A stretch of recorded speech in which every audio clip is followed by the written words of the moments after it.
Jump in the back of the pickup truck and join us for a ride back to the good old days. Are you telling me that you built a time machine? A nostalgic podcast based on entertainment and memories from the 70s, 80s, and early 90s. Come with us and revisit the best time ever. So jump on your BMX bike, pop a heavy metal tape into your Walkman, and hang on tight while you go back to the past with us. Surely you can't be serious. I am serious. And don't call me Shirley.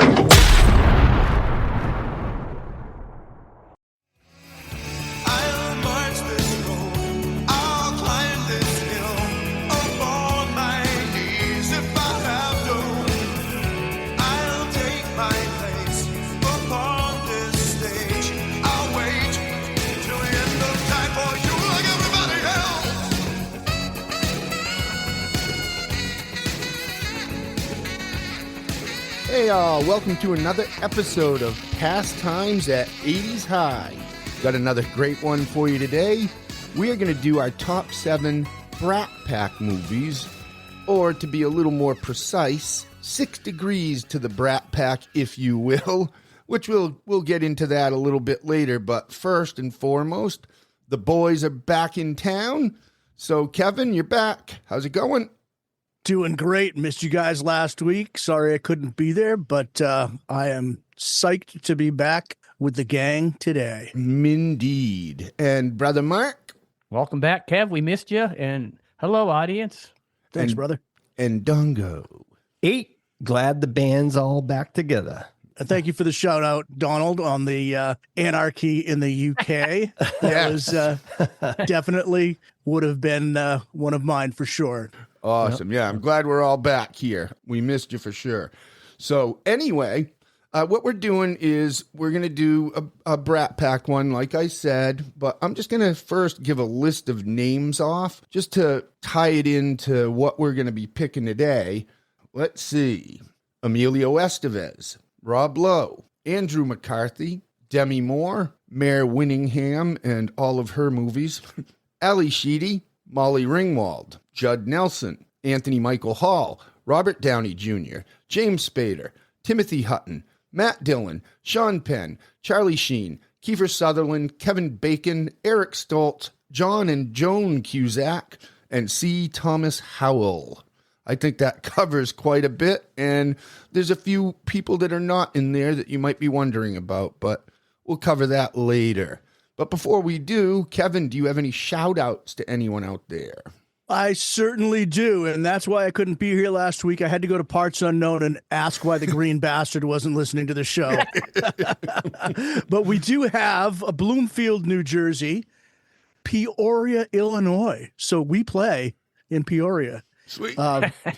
Markham, Ontario, and Coon Valley, Wisconsin. Nice. Wow, we're keeping it in the keeping States? Yeah, We're in the States. Oh, no, well, no, Yeah. Canada. Yeah, never Yeah, a mind, little. yeah. Well, it's America, the Americas. Yes, That's indeed. true. Okay. Awesome. Well, what we do here is we love to get right underway with the list. So, Kevin, your pick, and you have the on hairs today. All right, so I want to start off with a little bit of background. You know, AJ talked about how some of our picks are going to be Brat Pack adjacent, which is pretty much everybody under the age of 50 that made a movie from 1980 to Right. 1999, I think. But no, there was a lot of intermingling. But the whole thing kind of started when David Bloom wrote the article for the New Yorker. Now, this guy is a pencil neck geek, as Mark would say. I think he reviewed books and furniture or something for the New Yorker. He was under contract for 8 articles a year or something like that, and decided that he wanted to be somebody. So he rallied to get an interview with Emilio Estevez. And that turned into him going out a couple nights with Estevez, Lowe, Nelson, and a couple of other people. And I guess he decided the only way that he could make his mark was to shit on these people that were having a good time. Because when you read the article nowadays, I can understand where these guys kind of took offense to be called brats. They went on Phil Donahue and talked about it and whatever else and got a little bit butthurt. But really, the spirit of the article was that these guys were having a great time, and he was a flipping loser. Yep. I mean, that's what I took from it. Makes sense. So one of the stories that he does tell is, though, obviously the Brat Pack is a play on Rat Pack, which was Sinatra, Sammy Davis, Dean Martin, and all that. He does say that he'd been out to dinner a couple nights earlier and they'd overeaten, and somebody called them the Fat Pack. So that was in his mind when he wrote the article, and that's kind of where Brat Pack came from. So the original article lists Tom Cruise, who we've left out because his career really rocketed well before anybody else's did, and he really, before they became the Brat Pack, he had really gone off in his own direction. Rob Lowe, Tim Hutton, who's kind of the godfather of it with Ordinary People. That was like one of the first, it wasn't a Brat Pack movie, but it was one of the first semi-serious movies from the perspective of a young adult. Right. And it kind of set it off. But Matt Dillon was mentioned, Nick Cage, Sean Penn, Matthew Broderick, Matthew Modine, and Kevin Bacon were the ones in the original articles, as well as, say, Andrew McCarthy, who was the one that made the documentary. Yes. And he was just butthurt about it because I think in the article, Blum, he didn't quote anybody, but he did say that McCarthy, somebody in the pack had referred to McCarthy as not having a lot of depth, kind of playing the same attention and everything. And when you go back and look at it, I think there's a degree of, yes, after, and my first pick is going to be St. Elmo's Fire. Nice.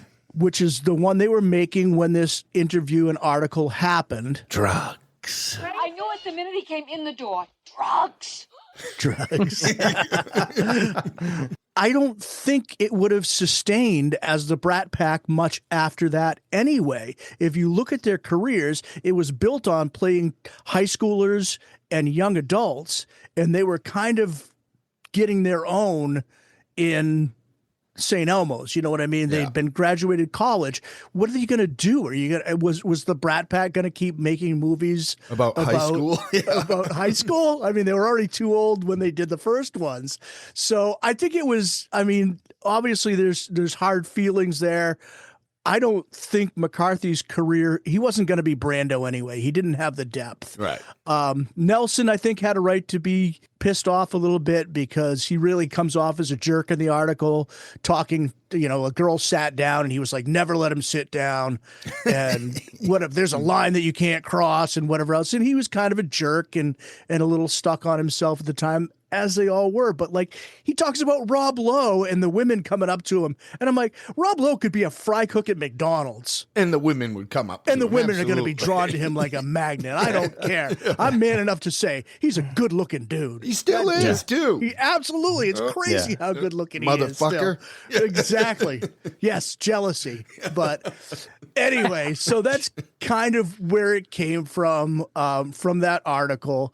And it's just, it was just that moment that it was given a name that we never thought of as that bad. But again, being called a brat when you're an actor and all that, I can see it kind of, Yeah.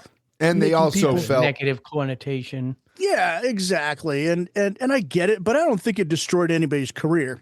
Yeah. I mean, again, McCarthy was supposed to make a movie with Emilio, who was much more into, I mean, his career, he was the unofficial president, but his career took off in a different direction, writing and producing and whatever else. Yeah. But I think that was predetermined because him and Sean Penn and Charlie were making movies when they were like 6 years old. Hell yeah. And he was putting them together then. So I think that's kind of where his direction was going. Yeah. But when you talk about the adjacent Brat Packers, like I said, that goes everywhere. It could be, Emmett Walsh is in a bunch of the movies. No kidding, right? Harry Dean Stanton, who they kind of looked at as their father figure, kind of in that, is in quite a few of them that obviously will come up, so I'm not going to mention him. But I always loved him, and they kind of, they partied with him, and he was that older figure for them. So nice. There's a good argument to relate a lot of people. Damn right. Of course there is. And even when you look the stuff up, I mean, I get how they felt painted into a corner. You know what I mean? But when you look these movies up, which I didn't do till I was done with my list, but when you look them up, yeah, you see so many of these actors we named in so many different movies that you probably wouldn't say that's a Brat Pack movie out of the gate, but they fucking are. Do you want to go in depth any more on St. Elmo's, or before I go? No, really wasn't that good a movie. All right. So, all these movies were good, but that one just wasn't, I don't know, it didn't strike me like the earlier ones did. Yeah. It didn't have that feeling that those ones had. It was kind of, again, towards the end of what this was, it was, okay, what do we do with these characters now? Yeah, and exactly. Wasn't wholly that interesting. Moss Eisley. She moved into the new neighborhood. Only 6 Jewish families, but very wealthy. Oh my God. Are you in the card game too? 6 franchises. Where did you meet Wendy again? Awesome. All right, brother, to you. Oh, all right, AJ. Thank you. What I want to say briefly is a couple things about Brat Pack. It makes it a passionate subject for me. These actors and actresses are right around my age. In fact, most of them are a little bit older than I am. This is when I was not growing up like I did in the 70s, meaning I was a kid, but this was when I was getting into adulthood and everything. And another thing I want to say is how I'm going to go about it is got the idea from Donnie a little bit. So I'm going to talk about the movie, and I'm going to tell you a scene or two that I really like about it. And then I'm going to talk about why it's really important to me, or something a lesson, if you will, that came from the movie. But we're going to start with 1984's 16 Candles. It had Molly Ringwald, Anthony Michael Hall. And one of my favorite scenes in this movie is the actor's name was Geddy Watanabe, famous from UHF, from Wheel of Fish. Today, one of these lucky contestants will win his or her weight in fish right here on Wheel of Fish. And his name was Long Duck Dong. Yes. And he comes down and he says, "No more Yankee my Wanky. Dong need food." Oh, no more Yankee, my Wanky. The donger need food. The donger needs As I'm food. watching the movie, I'm like, that is the guy from UHF. And that was friggin' hilarious. But it's funny that, Anthony Michael Hall, he ends up with the popular girl because she's so hammered and everything. And it was just really funny. They get in a car crash. But one of the things why this movie is important to me, because the whole premise of the movie, obviously, is Molly Ringwald's character, Samantha. They forgot the poor girl's birthday, and I have to give her credit. She didn't bitch about it at all. She just went about her day. She was hurt and everything. And I have a little story dating back to, I don't know what year it was, I think 1981. And the person lived right up near you, Donnie. His name was Peter. His last name rhymed with spaghetti. He also shared a birthday with yours truly. And this is how I fit in so great up there in that town. They were singing happy birthday. We're drinking Molson Goldens. That was the beer of the time. And when it got to happy birthday, dear, did they say Peter and Mark? No. Happy birthday, dear Peter. So I can relate. Happy birthday to you. Happy birthday to you. Happy birthday, dear Mark. Happy birthday to you. See, we love you out there, pal. I don't really miss this time in my life, obviously, but this movie was very important to me in that I know what it's like. So I always felt there was a lot of similarities between you and Molly Ringwald. Yeah. I'm just fucking with you. I'm sure it'll come up again, but my favorite is when the grandfather's talking to the police about the donger, and he says, "Well, he's wearing a sweater and some khakis and some. No, he's not retarded. Yeah. Just such a great line that if you're not paying attention, you miss it. I do remember that retarded. And I'm not going to say anything either because we missed someone in there, but this might come up again. I don't want to ruin anything for anyone. Possibly. Yeah. All right. So that's to me then. And this, how do I word this? This was the easiest, most difficult list I've had to do yet. That makes sense. Makes perfect sense. It was so simple to just pick 7 of these. So I was going to try to go deep at first, and then I'm like, I can't leave my favorites out. So I decided I'd go with a mixed bag. So I definitely had to make some cuts that should be on my list, but they weren't because I wanted to throw a few deeper ones in there that were important to me. So I'm going to start off. This one's going to, speaking of 6 degrees, this is 6 degrees to Kevin Bacon right out of the gate. And this was called Whitewater Summer from 1987. Had Sean Astin in it. And here's my link to the North Shore. It had Matt Adler in it, who was kind of the punk in the movie. But basically, it's just about these kids that go, on kind of an outward bound thing, if you will. And Kevin Bacon's the leader, who's training them throughout and trying to toughen them up, to live in the wilderness, if that were to ever happen. And they're all kind of punks, and most of them seem like they don't want to be there at all. It's just a real coming of age movie. And one of the scenes that comes to mind is towards the end, Matt Adler smacks Kevin Bacon with an oar, and he flies off like a ledge and into the ravine.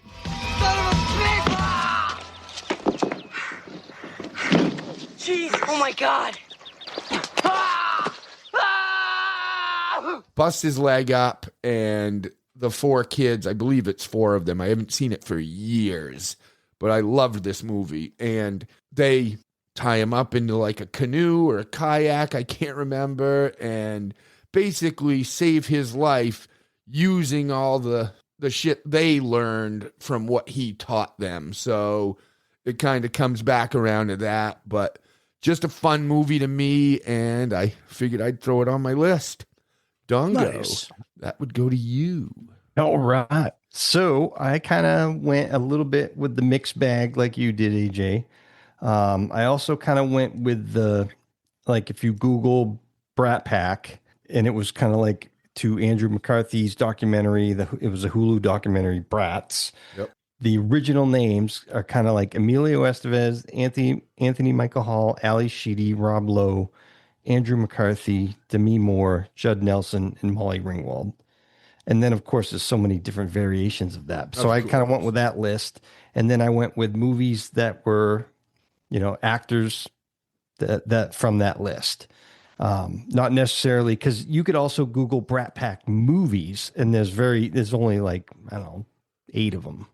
Oh, wow. IMDb had 40 of them. Right. Yeah. I know. It's all depending on where you look. Criteria. Yeah, because St. Elmo's Fire kind of had the most of them all in one place, with the exception of Molly Ringwald and Anthony Michael Hall. But I went with, for my number 7, I went with Weekend at Bernie's, who had Andrew McCarthy in it. And the funny, I was just going through scenes, and the funniest scene that I saw was they were in a boat, and they're throttling through the Hamptons, full throttle, and they're looking at girls woo, all right, woo. And then the Bernie dude falls off the back. He's tied on a rope, and then they're like, ooh, a slalom, and it was buoys, and they start, and you hear his head the body hit the buoy. It's doom. Yeah. You're oh, what was that? He was hitting them all. Hey, Bernie, going off again? Oh, God. What the hell are those things? You hear something? There it is again. Yeah. I wonder what that is. What is that?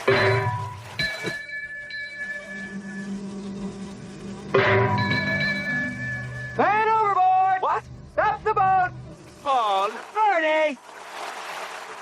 He's got nice form. It was like his head. It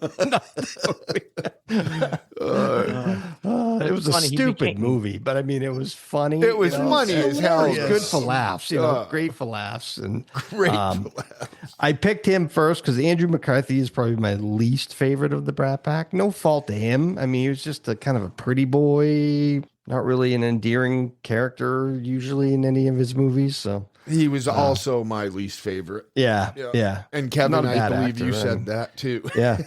Well, as far as the article goes. Yeah, he was just pretty one-dimensional. You know what I mean? There'd always be the scene where he, made his eyes big or something. He had like 3 or 4 things that he did, and they were good for what they were. But again, no Brando. Right. No Brando, exactly. Great pick, though, Don. It was one of my cuts. Awesome. Back to you, Kev. All right. So, as much as we have maligned Mr. McCarthy, my next pick is a very early join up of some of the Brat Packers. Towards the beginning of it was Class from 1983 with Andrew McCarthy and Rob Lowe. It was not a bad movie. It wasn't. It wasn't a bad movie at all. I don't know if you guys remember it, but McCarthy it's kind of, and there was a lot of this theme in these movies was the beautiful versus the ugly, the rich versus the poor. Yeah. He was the poor kid on the scholarship going to the prep school. Rob Lowe's making fun of him. He gets kicked out of the girls' school after you see Virginia Madsen's titty, and he can't go to the girls' school or the dance. So Lowe gives him $100. McCarthy takes $100, goes into Chicago, and bangs Rob Lowe's mother. Wait a second. I could buy us dinner. Oh, I am gonna jump. It's only money. Yeah, well, it's my only money. Have you ever been in love? Yeah, I was pretty fond of that $100 bill. Have you? And it gets a little Jackie Bissett, and it gets a little, crazy from there. But so many good people in it. I mean, Cusack was, and that's the thing about Cusack is he had all of these roles where he had like 1 or 2 lines early on. Yeah. And his career didn't get really going until later. Yep. But just a great actor in those films. But so he was in it. Cliff Robertson, Stuart Margolin, who I always loved. He was Angel on the Rockford Files. I love watching those movies, and you see those people that were like, oh, I remember. Where do I remember that guy from? And it takes you a minute. You're like, oh yeah, that's right. Alan Ruck was in that as well as, kind of a secondary. But you also had Casey Semetzko. I mean, and he's been in everything. He's one of those guys that might be Brat Pack adjacent. Yeah. Anna Maria Horsford actually plays the maid in that, and she's also the Horsford. She's also the prostitute in St. Elmo's Fire. So she technically is Brat Pack adjacent, but just a really good movie from its time. And a lot of these ones are just, they weren't Academy Award winning things, but some of them, it's just so good to go back and see the things that were relevant to us and how we thought and what was going on in that era. And it just, my God. Sorry to interrupt. Yeah, go ahead. Kevin, I apologize. But of all the girls to meet in Chicago, right. Yeah, exactly. I mean, come on, Oh, well, the worst part is when he gives him the $100, he tells him, because he had to get laid, he says, you got to come back and with some panties. And unbeknownst to either of them, he comes back with the panties from Jackie Bissett, and Rob Lowe's got him hanging on the moose head over his bed. And it's like, dude, you're sleeping with your mother's panties over your bed. That's creepy. But also, I mean, thinking about that era, sex was pretty, it was a lot more promiscuous. That was, I don't know if that was pre-AIDS, but everybody was still kind of rolling with it at that point. I think it was pre, Yeah. So anyway, Class was a forgotten, but I think kind of at the springboard era for the Brat Pack, and cool. Had quite a few of the boys in there, and in small roles as well. Awesome pick. All right, brother, that's to you. All right, we're going back to 1984, and this is kind of off the beaten path. It's not funny at all. It's called Red Dawn. Yes. And as we know, this is during the height of the Cold War. One of my favorite scenes of the movie, obviously, is the very beginning. You know, they had the professor, and no, they were in high school. You know, they're just going over a book or whatever it was, and he looks out. They must be way off course. I would say they were way off course. This is very unusual. Whatever. And the kids are all excited. Wow, right on, you know. And all of a sudden, the teacher gets shot in the stomach, and it's all hell breaks loose. It was a very dark movie. You had C. Thomas Howell as Robert Morris, Patrick Swayze as Jed Eckert, and Charlie Sheen as Matt Eckert. Another great scene to me was, and I was so proud of this group. You know, they were in a re-education camp, and all of a sudden, this group of people, you know, they're haggardly, they're older and everything, and all of a sudden they start singing very, you know, knowing they're going to get shot.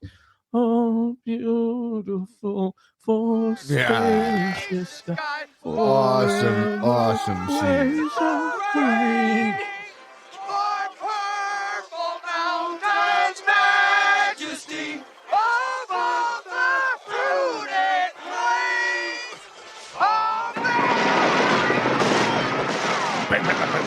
Pow. And you know, you had the scene in the other re-education camp with the Eckert's father. Avenge me! Yeah. He was cool, man. He was a cool that's Harry dude. Dean Stanton. Yeah, exactly. Yeah. The father figure. Yes. Yeah, it was a great movie. I mean, I do believe we ended up victorious. I couldn't find the movie. I mean, most of these movies are movies I remember from back in the day. So I'm going on memory, but that is an incredible movie. Yes. But the remake is not. Oh, I refuse to watch it. No. 99 times out of 100, is exactly what you're going to find, AJ. But, you know, the reason this is an important movie to me is, again, it was at the height of the Cold War. And people were on edge here and there. Anytime you heard anything about a nuclear weapon or anything like that, people got a little bit hot and bothered and a little bit scared. So, we lived in fear. We lived in fear. And it was intentional. A lot of the movies and most of the music. I mean, you talk about 99 Red Balloons. That was, that was a nuclear war protest. 99 red balloons floating in the summer sky. Panic bells, it's red alert. There's something here from somewhere else. The war machine springs to life. Opens up one eager eye. Focusing it on the sky. The 99 red balloons go by. Honestly, to go down the rabbit hole a little bit, I believe Donald Rumsfeld had some kind of, either as a consultant or something on Red Dawn as well from, for one of Reagan's cabinet members. But I always just love that, because I didn't realize it till years later that that opening scene that you talked about. I just love the fact when you look back, it's like, okay, so they're mapping out their attack of the United States of America, and the Russians are going to do this, and who were they? Who were the guys? Cubans, yeah. So the Cubans are like, okay, so what we need you to do is we need you to land in this small town in Colorado, right? And the first objective is the high school and the history teacher. If you get them, the rest of the country falls. It's well, maybe they were way off course, Kevin, you know? They could have been, but they seemed like that was their plan. It's like, we're going to take this little podunk town in the middle of the country. Poke a little hole in Oh, I thing, know. okay? It was just... I don't know the proximity to NORAD or whatever, the right, that could be. But could have been. That was in I don't know. It could have Colorado also or Wyoming, but it could have also been such a small, large area land-wise, but small population that they could set up base. You know what I mean? Yeah, right.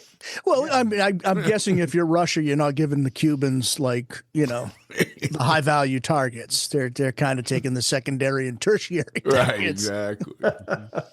Although it didn't really work for him, did it? No. Wolverines. Awesome pick, though. Great pick, Mark. All right. Thank you. So that's number 6 to me, correct? And Yes, it. Yes, sir. this is one I was going to leave off, but I couldn't because it was one of my all-time favorites. This movie is from 1986 with Rob Lowe, Patrick Swayze, Cynthia Gibb, lots of people in this, and it's called Youngblood.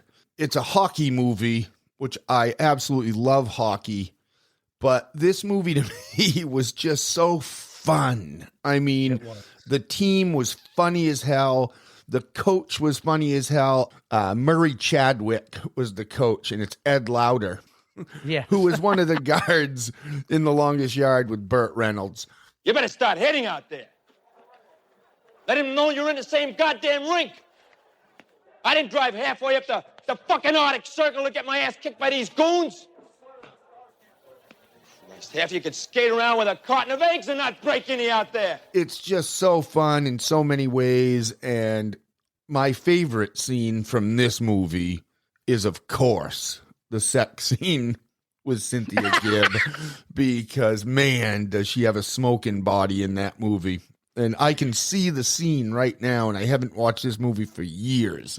But the other scene I loved is when I loved Racky. He was the bad dude on the team wearing the black uniforms, just Bruins kick ass. uniform. He was the Kevin Nyland, right? Just the guy. Chris Nyland, you mean? Chris Nyland, thank you. He cross-checks Patrick Swayze, Derek Sutton into the boards, and he basically ended his career right there. So it's just a fun fucking movie to watch, and I don't know if it would hold up now, actually. I'd like to see it again to see if it does, but it was a lot of fun to me, and I'll leave it at There'd that. be a lot of critics just crying about the violence. Oh, they'd be freaking tearing up. Oh, one other scene I wanted to say real quick that I loved is when the 3 refs come out skating on the ice, and Chadwick, the coach, is like, 3 blind mice. 3 blind mice, yeah. I don't think if I saw that one, I don't recall it. I probably did, but I just didn't have a lot of recollection. But I was just looking through, and Keanu Reeves. Oh yeah, he's the goalie, I think. Right. He is now Brat Pack adjacent. Yeah. Yeah. I had him on the list too. I forgot to mention him. He was great. And the guy with the dentures, when they're at the bar and he takes his dentures out and puts it in the girl's Bloody Mary. That was fun. It's a fun movie, Kev. You should check it out for sure. Oh, I will. Yeah. I will. I don't know if it's. Not really available. Look at your heartthrob the entire movie. Yeah. Rob Lowe. In a jockstrap, no less. Yeah. There you go. All right, Tongo. That's number 6 to you. Okay, for my number 6, I'm going to go with a Brat Pack staple, Demi Moore, and who I would like to call the Brat Pack's older brother, Patrick Swayze, who was in so many movies with them as the older brother figure. But in this movie, he was Demi's husband, and it was Ghost. Yeah. So that was if I'm trying to pick one movie that I liked from Demi Moore, it was Ghost. And Ghost is a, kind of a sappy movie, but it also is a pretty fun movie to watch. Absolutely. I don't like Whoopi personally, but I liked her in that movie. Yeah. She was Oda awesome Mae in that Brown. movie. Yeah, she was great. She's a great actress. I just can't stand her on The View, but no shit. Nobody can. The woman that You're right. She was a good actress before she came she's a amazing. psychopath. Yeah, she was great in Star Trek. I loved her in Star Trek. Yes, well, you got to separate the talent from the person. I guess. Right. But my favorite scene in that is when he's in the subway. Oh, it's not the learning vase. The cleavage. What's that? Like Patrick Swayze as the Ghost is in the subway, and he learns from it's Vincent Schiavelli, I think his character. He played the subway ghost. Yeah, he kind of taught Patrick Swayze how to manipulate objects. What are you doing? What the hell are you doing? What am I? You're trying to move it with your finger. You can't push it with your finger. You're dead. The problem with you is you still think you're real. You think you're wearing those clothes? You think you're crouched on that floor? Bullshit. You ain't got a body no more, son. It's all up here now. You want to move something, you got to move it with your mind. You got to focus. You hear what I'm saying? How? How do you focus? I don't know how you focus. Just focus. He's Vincent actually Schiavelli. He's an awesome actor. He's just got like the most interesting face. You know? He was in Fast Times. He was the teacher that gave up coffee. Yeah. Yes. Yeah. He's Brat Pack adjacent as well. Yeah, right. So, yeah, that was my favorite scene when he learned how to move an object, and then it was on from there. Like he knew how to mess around with stuff now. I have to finish what you were saying, Dongo, because my favorite part of that movie is the scene you're talking about, and then the cigarette machine breaks, and he goes, "Oh, what I do for a drag." Oh. Oh. Oh, I'd give anything for a drag. Just one drag. Are you all right? Who are you? Why are you hounding me? Who sent you? It was awesome. Yeah, that was great. Yeah, perfect. I love the Chappelle does a little spoof on that, where he comes down and he's the guy that's banging Demi, which is, we all pause when we say, because we want to say Demi, but we've been corrected so many times. So it's Demi. I still say Demi. Demi. Okay, well, I'll have to remember that. So Chappelle is the new boyfriend, and he's like, "Oh, I can see you." Oh, man. You know I see you. You know I'm looking right at you. I see you. You freaking me. You like to watch? You want to watch?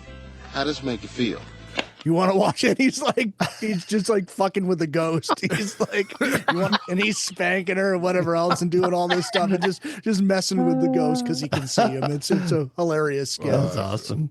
I'm going to look that up. Great pick, Dongo. All right, Kev. We're at number 5 to you.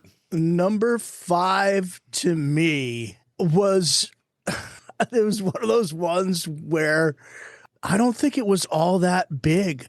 I don't think it was all that popular, but I just loved it. It probably had a lot to do with Kim Richards from Escape to Witch Mountain, because she was absolutely knockout in Tough Turf. James Spader, you kind of like, God bless him, in his later years, like when he was in The Office, it kind of feels like justification that he's bald because his hair was so flippin' magnificent back then. It was just like, wow, what is that? It was kind of crazy. I mean, you got Robert Downey Jr. Playing a small role in that one. And again, like I said, Kim Richards, Olivia Barish, who is going to be in another one of my picks coming up, but she was in tons of, 3-2-1 Contact and after school specials and whatever. Just a very recognizable face. The amazing part is that it was like supposed to be a serious movie, but as was that era, 85, they also had to put musical numbers in it for like little to no reason at all. It was like Tough Turf. Featuring music by Southside Johnny, Lena Lovitch, Marianne Faithfull, Jim Carroll, and Jack Mack and the Heart Attack. It was like that and the mandatory boob. Of course. Had to have that. The producer would look at the rushes, the daily rushes of the movie, and be like, yeah, movie looks good so far, but I've seen zero titties. So I'm going to need you to go back and work on that because this, the gratuitous titty scene. Yes. And we appreciated that at that age. Sure. Certainly weren't seeing too many. It was just a great, you never understand exactly why Spader's character is troubled. You know that he's troubled and he's kind of a badass and goes after Kim's boyfriend at the time. And the whole thing starts a bit of a war. They run over his bicycle and Meet Morgan Hiller. First day in a new school. You ready for it? I always. He's got an attitude. No backfighting on campus. Well, I was just sort of hoping I could take a quick ride through history. You've got, I mean, again, even though the musical numbers seemed awkward, you had Jim Carroll and the Jim Carroll Band live and in the movie, and Robert Downey's playing drums with him, and then later when they're driving around, they're playing People That Have Died, which is one of Carroll's biggest hits. Jack Mack and the Heart Attacks is in it. So there was some, quality musicians that were involved in that as well, but they just, I don't know if they totally fit into the story, but it worked. Awesome movie, man. Yeah, Such I a love that great movie. God. Yeah, All right, I'm keeping brother. mine very flexible. That's to you, Mark. All right, Bill, this is a repeat. This is also Youngblood. I'm glad you picked it, AJ. This is one of the movies I could not find to watch the entire movie. I'd like to refresh myself a lot. Mm-hmm.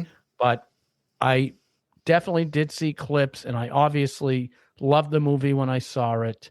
One of my favorite scenes is the part where the coach gets all this shit thrown on him. Some idiot throws a bunch of drinks on him or whatever, and he goes, kicks his ass. Yes, love that scene. And it was great. It reminded me of when the Boston Bruins in 1979 in Madison Square Garden went into the stands. You had Peter McNabb, Mike Milbury, Terry O'Reilly kicking the ass of these idiot fans. Yeah. That was great. Well, we got a little thing going on here between Beaton and Secord.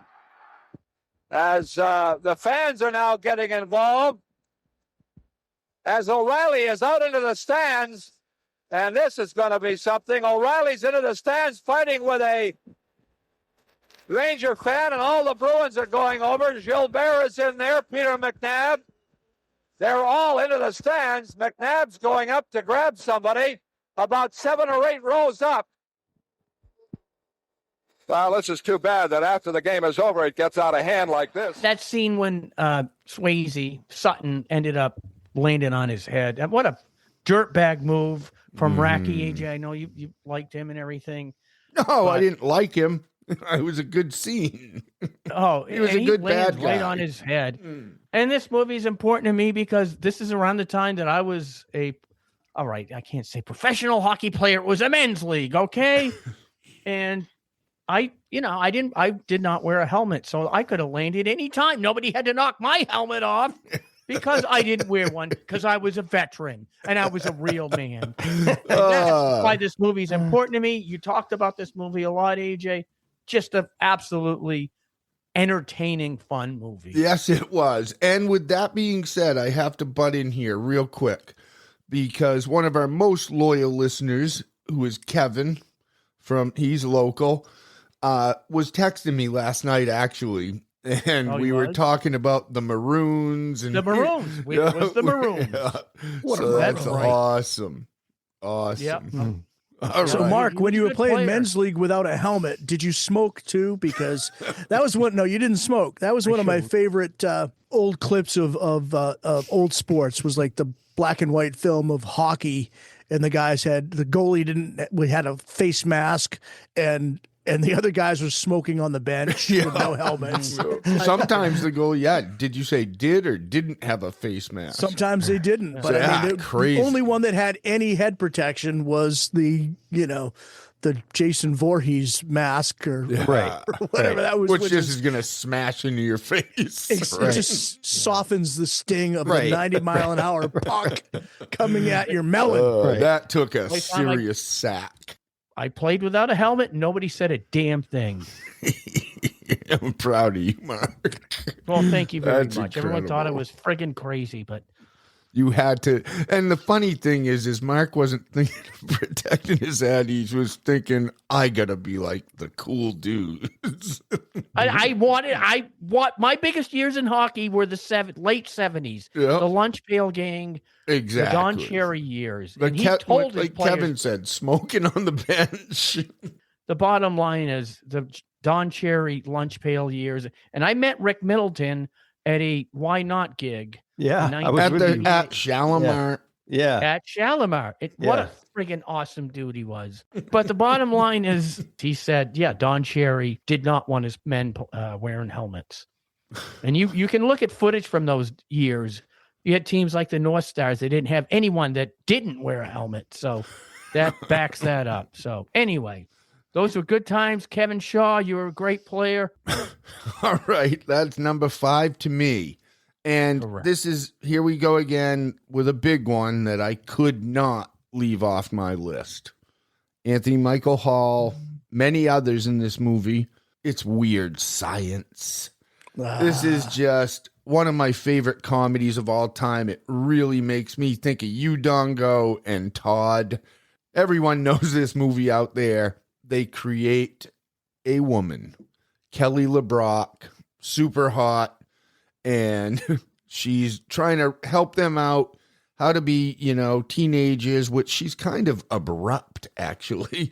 Really pushing these kids that are trying to be good boys, but it's fucking hilarious. There's so many good scenes, but back to what I was saying, one of my favorite scenes that makes me think of our late buddy Todd is when they're in the bathroom at their own party, and yes, the girls are knocking because they need the bathroom. We thought there were just girls in there.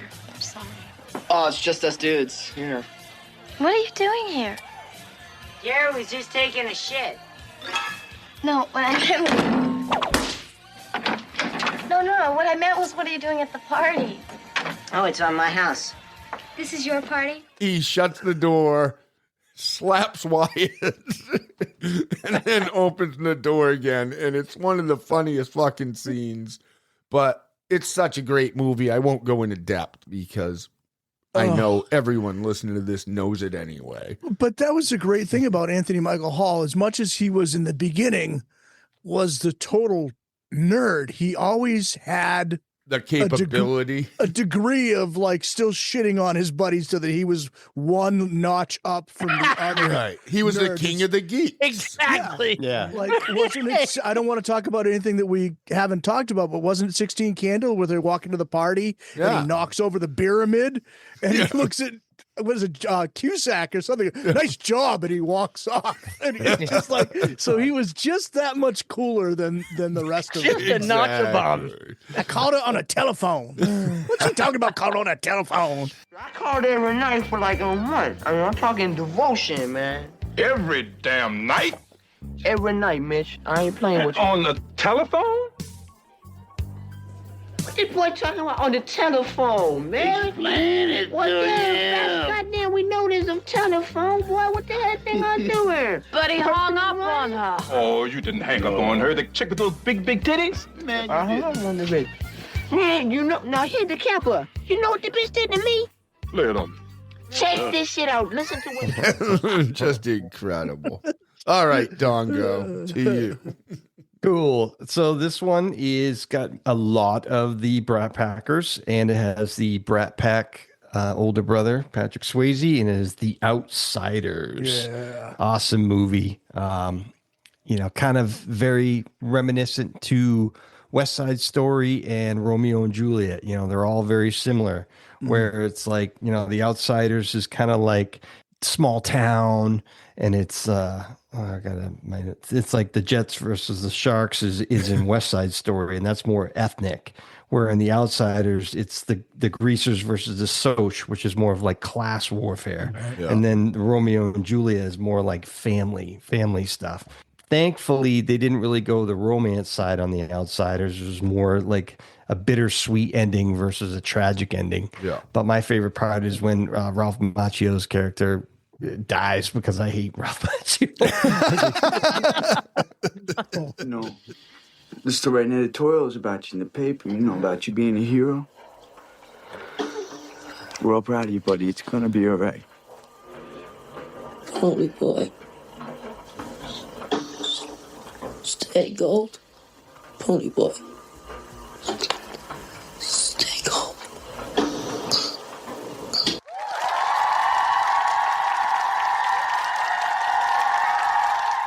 I just don't think he's that great of an actor. He's not a great actor at all. He's just in some fun movies. No. But 16. He looks like he's 14. Yeah, exactly. Yeah. Oh, Yeah, no. and he didn't play the tough guy role at all. No. Yeah. Never. Yeah, it didn't. What play. a great movie, though, man. Yeah. But an awesome cast, and they all play well off each other, which is cool. Yeah. Like I talked about before, there's a lot of that class warfare theme that was going on in those movies at that time. And the other thing is that's an S.E. Hinton, right? Which Yes. was, Yeah. I mean, kind of like the center of the Brat Pack. There was a lot of, that was their go-to author. Oh, I should say. absolutely. Which, And doesn't she play the nurse? yes, herself? I believe she does. One of the nurses. Right. Yep. Awesome pick. Wrong Side of the Tracks movie. You know, Yeah. just awesome. All right. That's to you, Kev. All right. Well, I got to call audibles because I thought I was off track enough that it wouldn't, but you guys are taking all my stuff. So Yeah, this I know what one that's like, is, in my world, this is kind of a stretch to call it a Brat Pack movie, but I absolutely love this movie for so many reasons. And that would be Say Anything. 1989. It was a little bit later. It was Cusack. BB Newirth was in it. Lily Taylor.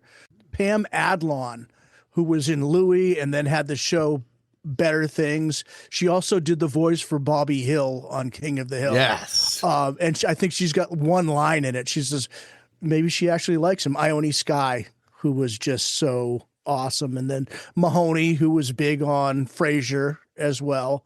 But just that iconic scene of him out there. And I think on the jukebox or the boom box, Yes. Cusack's actually playing Fishbone or something like that. And the director's Isn't it like, In Your Eyes? Oh, it's in the your eyes original. Gotcha. in the gotcha. movie, but when they were filming it, he played that. And then, of course, my favorite scene from that movie is when he's sitting down to dinner with her family, and the father asked him, "Well, what do you want to do?" And he's like, "I don't want to buy anything that's sold or bought. I don't want to sell anything that's bought or sold. I don't want to package anything that's pre-packaged." I can't remember how he did, but he just goes on all It the was things, great. and he just wants to kickbox, which is like, I'm sure filled her father with nothing but glee. I thought about this quite a bit, sir, and I would have to say, considering what's waiting out there for me, I don't want to sell anything, buy anything, or process anything as a career. I don't want to sell anything bought or processed, or buy anything sold or processed, or process anything sold, bought, or processed, or repair anything sold, bought, or processed. You know, as a career, I don't want to do that. So my father's in the Army. He wants me to join, but I can't work for that corporation. So what I've been doing lately is kickboxing, which is a new sport, but I think it's got a good future. To realize that she's dating this guy that Wants to be a kickbox. kickboxer. Yeah. And he says it's the up and coming thing, which didn't pan out because I don't know. Did you get, I mean, if he had said UFC, he might have been ahead of the curve, but kickboxing right that's there true. Good didn't point. really make it into the next era. But The mainstream. I just love that movie. It's such I a do classic. too. That's a great movie. I love him as the keymaster in that movie. Yeah. When he was in the very beginning. Oh, yes, the keymaster. yes. And he's like, "Give me my keys." And then he's like, "You must chill." Yes. You must chill. Give me my Firebird key! You must chill! You must chill! I have hidden your keys! Chill!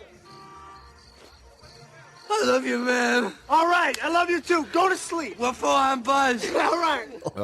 We use that phrase for many years as well. You must chill. That boombox scene, though, is one of the biggest scenes from the 80s. It's iconic. Yeah. Absolutely. Awesome pick. All right, Mark. Okay, well, this is AJ. You're jumping me here. That's okay because it just adds more substance to the movie. I'm picking Weird Science as well from 1985. You've already talked about the actors.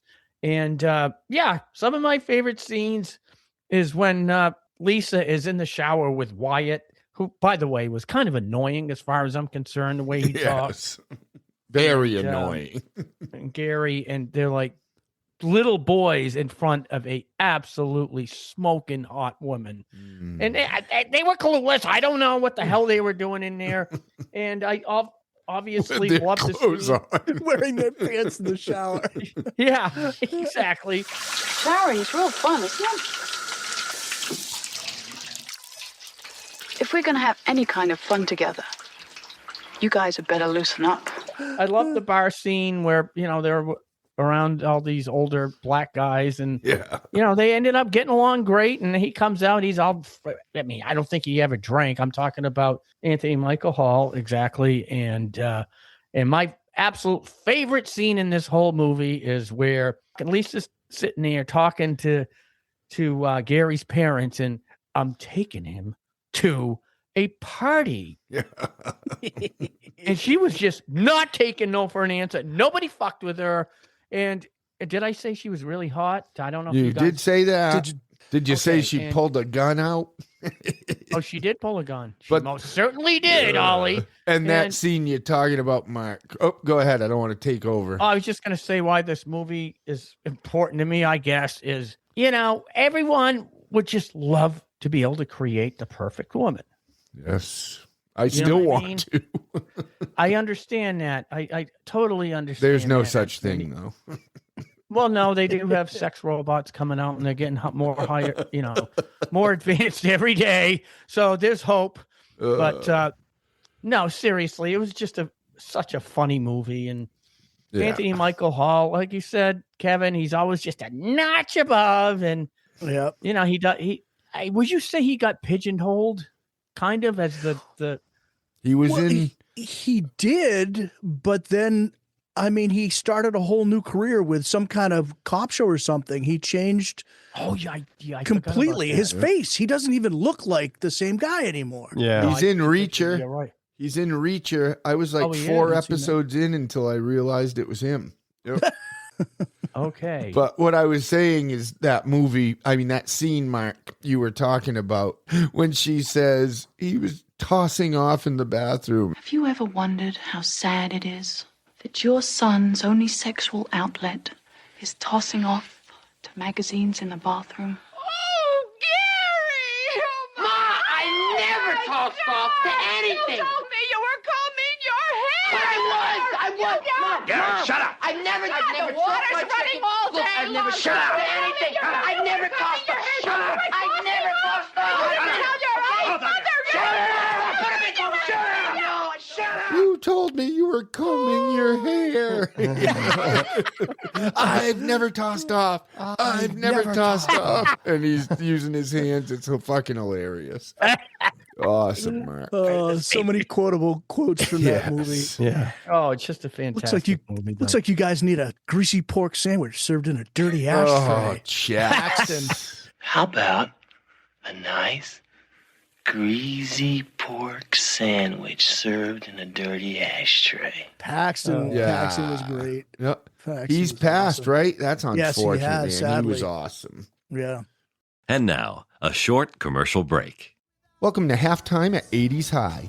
Want to just get a little info out there for you folks, including our website, which is pastimes at 80shigh.com. And that is 80S for 80s, pastimes at 80shigh.com. Shoot us an email at pta80h@gmail.com, pta80h@gmail.com. Love the feedback you've been sending. We can't appreciate it more. Check us out on all the socials, including our new Facebook, which is Pastimes at 80s High. And then for interaction, Pastimers at 80s High. Find us on all the major podcast platforms, including Spotify and Apple Podcasts. And please remember that those 5-star reviews and the comments go a long way helping us move up that chain. So thank you so much. We couldn't appreciate it more. Pop Rocks. Check. Stretch Armstrong. Check. The Bionic Man. Check. You've gone back in time. This is Pastimes at 80s High. All right, so that's number 4 to me. This is another movie I couldn't leave off, and it's one of those tie-ins because Kiefer Sutherland is in this, and it's from 1987. I've talked about it in the past, but I couldn't leave it off my list, and it's The Lost Boys. This is just one of my favorite 80s movies. Everyone for a long time loved the two Coreys, and I will say that both Corey Haim and Corey Feldman are great in this movie and funny as hell. But It's so fun. Vampires and wasn't Santa Monica. What was it? Santa Carla. One thing about living in Santa Carla I never could stomach. All the damn vampires. One of my favorite scenes in this one, and I don't like to use the Lord's name in vain, and I never do, but I thought it was so fucking funny in this movie when they go find the cave on the ocean side where the vampires are sleeping during the day, go in and like stick, I think it's Bill from Bill and Ted's. They stick him and kill him. Right. And Kiefer Sutherland's like, "You're dead meat." Good night, bloodsucker. No!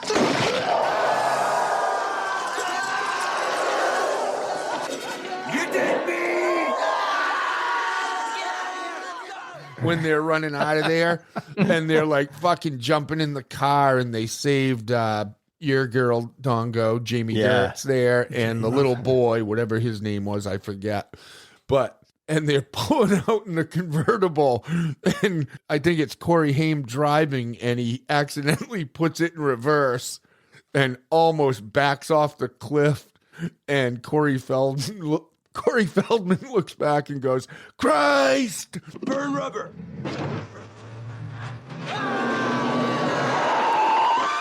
Christ! Burn rubber does not mean warp speed. It's so fucking funny, and then they bail out of there. But it's such a fun movie. I'm sure everyone out there has seen it. It's fun as hell, man. Vampires, California, amusement parks. I don't know. It's fun as hell. So I'll leave it at that and go to you, Dongo. It's moi. Yeah, that's and at what number I'm doing 4, I have this as the Brat Pack adjacent movie because most of them were Brat Pack adjacent, and it is Red Dawn. Because it had the C. Thomas Howell, Leah Thompson, Charlie Sheen, Patrick Swayze, Jennifer Grey, which are all very Brat Packy people, but they weren't in the official Brat Pack, but they're in the official adjacent Brat Pack. Oh, absolutely. Yeah. And it was an awesome movie. I think my favorite part, there's so many, but you said a lot of them. Avenge me. I love that part. Avenge me! Avenge me!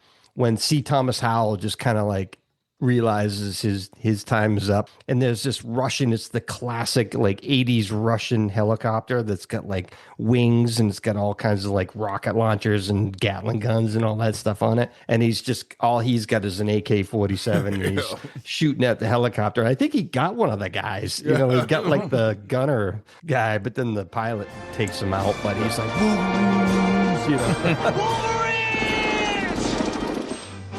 it was awesome. Yeah. Like everybody's like, that's how I want to go, if I have to go out in the great battle. way to go. Yeah. Awesome scene. Another one when they pop up out of the ground. Remember, they cover shit with hay, and we used to play war in when I lived in Massachusetts, and I dug little holes because of that scene. Exactly. I put little hay on it. And awesome. Yeah. Mm-hmm. And another one is when they are deer hunting so they can eat while they're out there, and they make him drink the deer blood. Yes. It's your first time, isn't it? Yeah. What? You gotta drink if it's your first. We did. What's it taste like? It's not too bad. I mean, it's kind of salty like a steak when you got a nosebleed, You gotta do it, Robert. It's the spirit of the deer. When you drink it, you'll be a real hunter.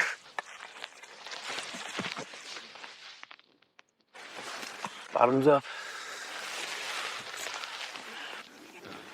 Go ahead. Go for it, buddy. All right. Hey. You did it. His blood is yours. My dad said that once you do that, there's going to be something different about you. Always. Yeah. That was on my list of I got my favorite scenes. I got my first deer this year, actually. Frank. The first thing I said was, "Did you drink?" That's the first thing I thought when you. Right. And Frank the guy who helped me dress it was like, you have to eat the heart, right? I mean, raw, he was telling me, which I did eat said heart, and it was quite delightful, but I cooked it. Mm-hmm. All right. Yes. That's to you, I believe, Kevin. Number 3. Number 3. Well, I got to do it. This is how we got our name. Fast Times at Ridgemont High. Moss Eisley. Amy Heckerling, who also did one of our central movies to our lives, Johnny Dangerously. Crazy that she was directing such fantastic movies and then didn't get a lot of credit for it, and then did a lot of garbage, and then came around. But interesting up and down kind of career. But I have to give Amy some credit because she has directed 2 of my favorite all-time movies. Obviously, we all know this one. It's just such a absolute staple. I mean, come on. Awesome. Are you wasting my time, Mr. Spicoli? Well, Mr. Hond, if I'm here and you're here, isn't it our time? Our time? I've been thinking about this, Mr. Hand. If I'm here and you're here, doesn't that make it our time? Certainly there's nothing wrong with a little feast on our time. You're absolutely right. This is history. I see the globe right there. What did he order? A double cheese and sausage. Order the double cheese and sausage. Right here, dude. No, it was deviled something. No, it was double cheese and sausage from the Mr. Pizza guy. Well, yeah, Taylor Negron comes in and somebody ordered a pizza, but I swear right it says, here, dude. We'll have to look that up because I swear he says deviled something. Order the double cheese and sausage. Right here, dude. Like deviled ham, but it's not. But anyway, Oh, that pizza looks so good. Oh, I know. There was, obviously we see Forrest Whitaker and his car getting destroyed. My father's a TV repairman. He's got a bitchin' set of tools. We can fix it. Interesting side note with all the things that we know about the movie.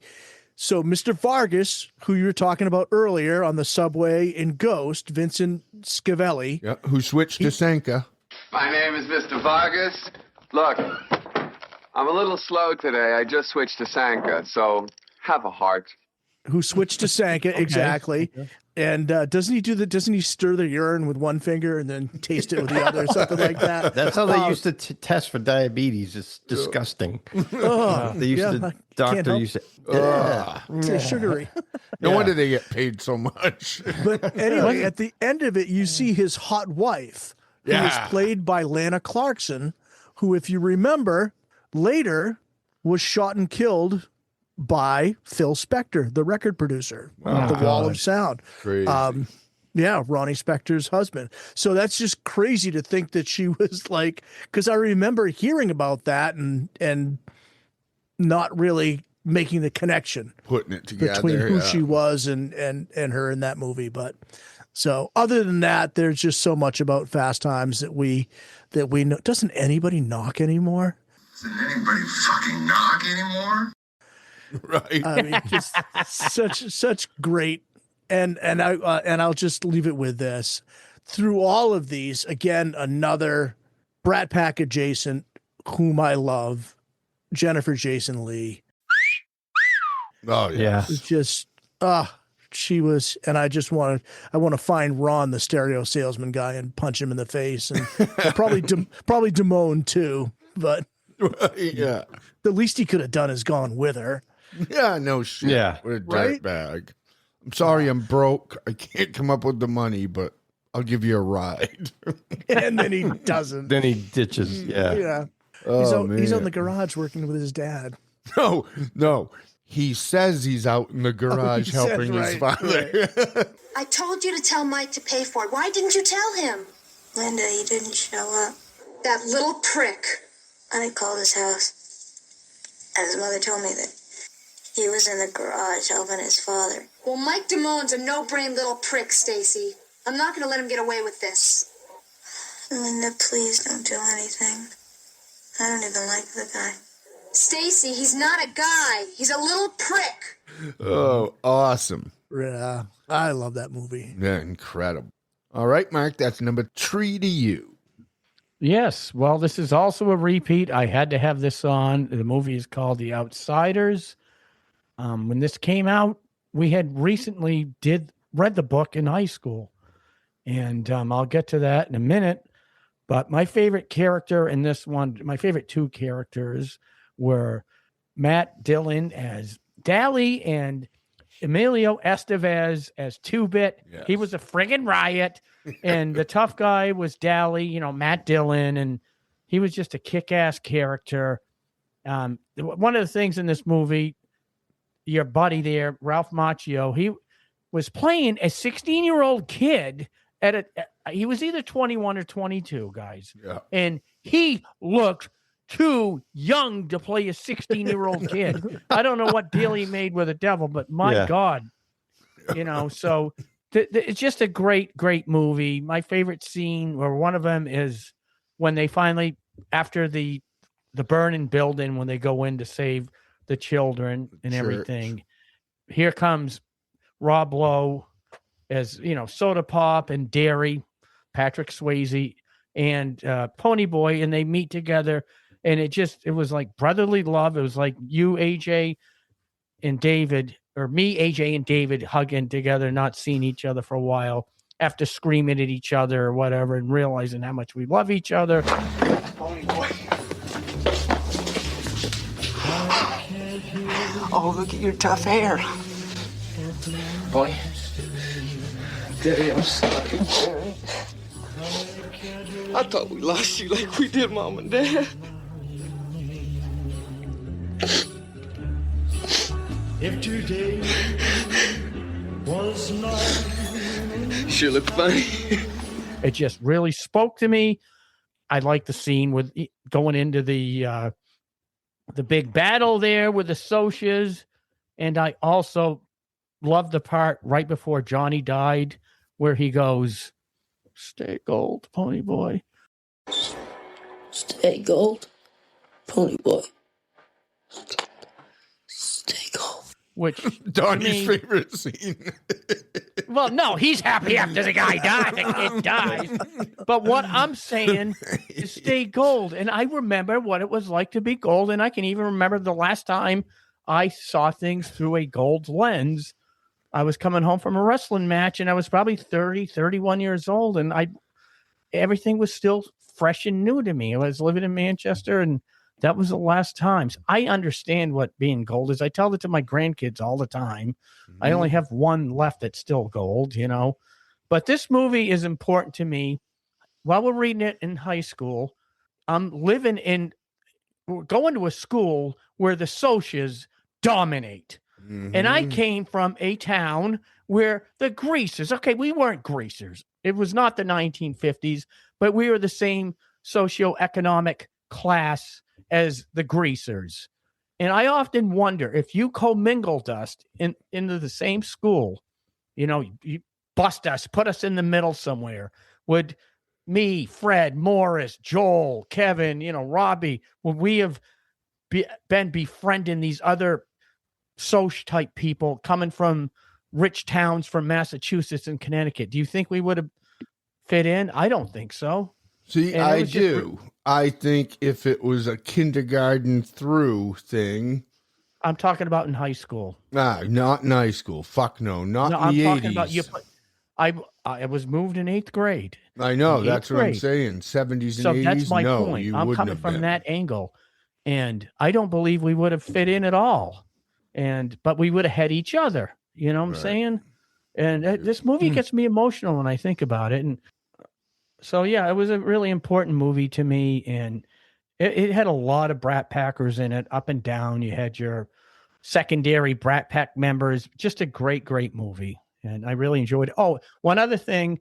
Tom Cruise played the least important, least pronounced greaser other than the other guys that they met at the Big Rumble. Steve. He was Steve. Yes, he didn't even have a nickname, and he just seemed like this obscure member. And then he takes off. The Socials ain't going to come out. Socials ain't going to win. They know better. And then he does like a flip over the chain link fence. Yes. It's like his biggest line in the movie. Hey, pony boy, what's it feel like to be a real hero? Something like that.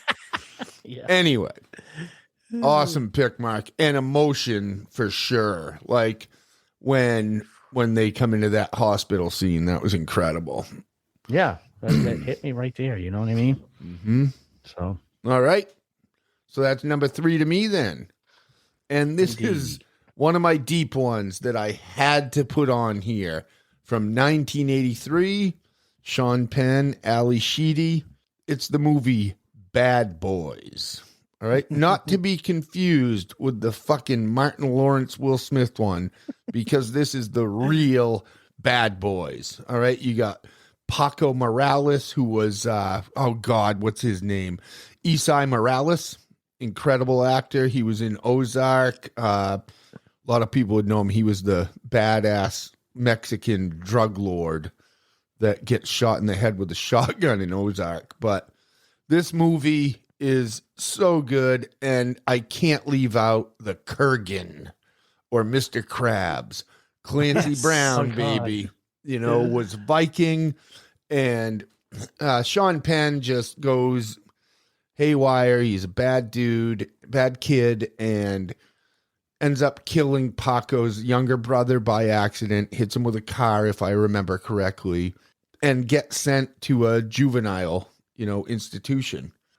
It's a fun movie, if I dare say that, although it's very dark, because at some point, Paco wants to beat up his girlfriend, and she ends up getting raped by one of his friends, and then Paco gets sent to the same place. Incredible movie. If no one out there has seen this, it's a gem that you should really check out.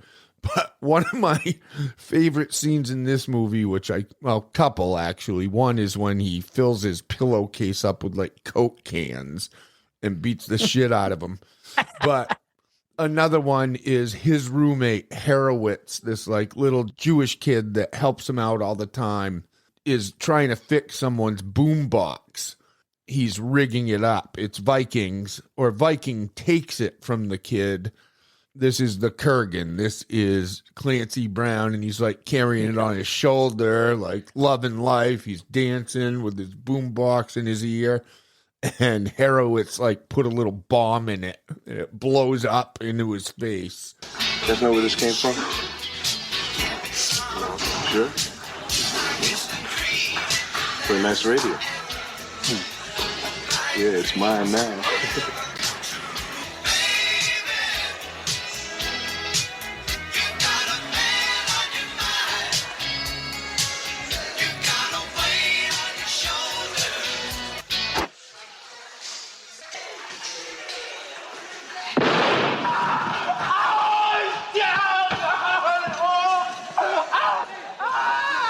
It's a lot of fun. It blows up in his face, and that's a lot of fun.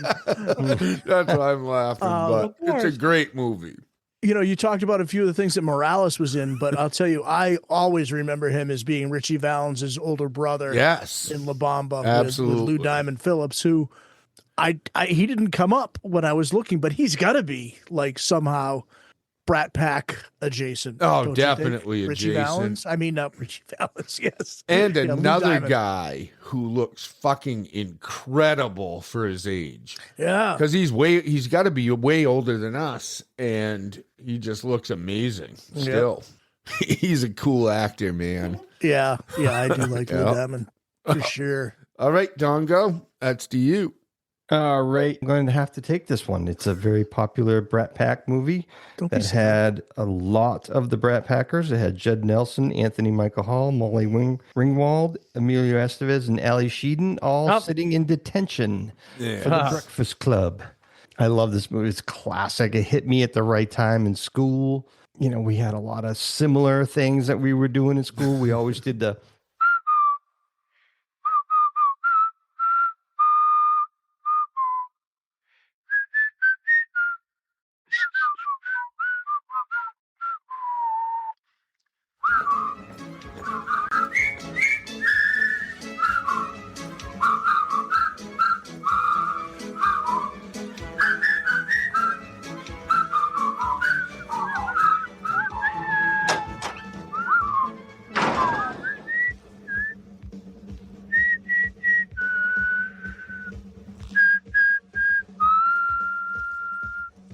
You know, that Bridge scene, over the you know, River we Kwai? do that in study hall. Yeah. You'll have to do the whistle.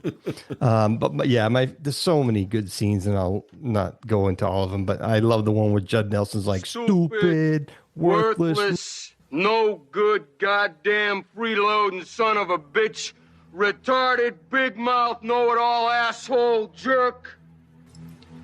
You forgot ugly, lazy, and disrespectful. Shut up, bitch! Go fix me a turkey pot pie. One of the greatest scenes of all time. This is what happens at my house when you spill paint in the garage. Oh, yeah. Awesome. Do I stutter? Yeah. Classic. Naked woman walks in Into a bar with a poodle under one arm and a 2-foot salami under the other. She lays the poodle on the table. Bartender says, I suppose you won't be needing a drink. Naked lady says, You never We hear gotta the end of know that the- joke. You know, I Googled that. I want to think- know the punchline. Yeah. I believe there is no punchline to it. No. Rick Moranis was supposed to play the janitor. Carl? What? Can I ask you a question? Sure. How does one become a janitor? You want to be a janitor? No, I just want to know how one becomes a janitor, because Andrew here is very interested in pursuing a career in the custodial arts. Oh, really? You guys think I'm just some untouchable peasant, sir? Peon, you know? Maybe so. Following a broom around after shitheads like you for the last 8 years, I've learned a couple of things. I looked through your letters, looked through your lockers. I listen to your conversations. You don't know that, but I do. I am the eyes and ears of this institution, my friends. By the way, that clock's 20 minutes fast. And Oh my God, that would not have been good. No, and it was Carl even worse is than you would amazing. imagine, because he kept trying to do this really like thick Russian accent and play him as like over the top comedic and whatever else. It just amazes me that people like the casting, you know, you hear them talk about, oh, so and so was supposed to play this role, and you're like, it would not have been Nick Nolte as Luke Skywalker. Yeah. Right. Yeah. It just never would have been what it became. No, it would be Crazy. Dan Aykroyd in Caddyshack 2. Oh, that was just the worst ever. I Well, love that Danny, would be but- Rick Moranis in Breakfast Oh Club. yeah, absolutely. Well, terrible. I think Anthony Michael Hall was supposed to be Ferris in Ferris Bueller's Day Off, but he turned it down. Yeah, to he play turned a lot down. Johnny Be Good. Terrible movie too. Maybe not the best. Yeah, but and he it worked probably for wanted us. to. He probably wanted to try to break out from being the geek, geek. although that Ferris is kind of a cool guy. You know, Ferris Right. was a cool. Oh yeah. But yeah. But Yeah. I'm going to go to Kevin here because I have a feeling you may have picked a repeat, Dongo. No, maybe, possibly. I can't imagine that being on this list. No. I mean, it was like what? Only every actor and actress in the movie was, you know, in the room was a Brat Packer. So Right. All right, Kevin, that's number 2 to you. All right. So my number 2 is kind of it's an audible right now, but I'll tell you what, I love this movie just for the opening scene. Definitely got some Brat Packers in it with Rob Lowe, Demi Moore. About Last Night. The intro where Rob Lowe and Jim Belushi are talking. It was funny. And he's telling all these stories about this woman and having sex with her. And it's kind of funny because, I mean, Jim Belushi, Rob Lowe, as you said, as I said, handsome man, kind of plays like a second to not quite as worldly as Jim Belushi, which is just Funny. laughable in itself. Yeah. But he keeps asking him, so is she a pro? In her room? Yeah. Was she a pro? At that age? Yeah. Well, at this point, we don't know.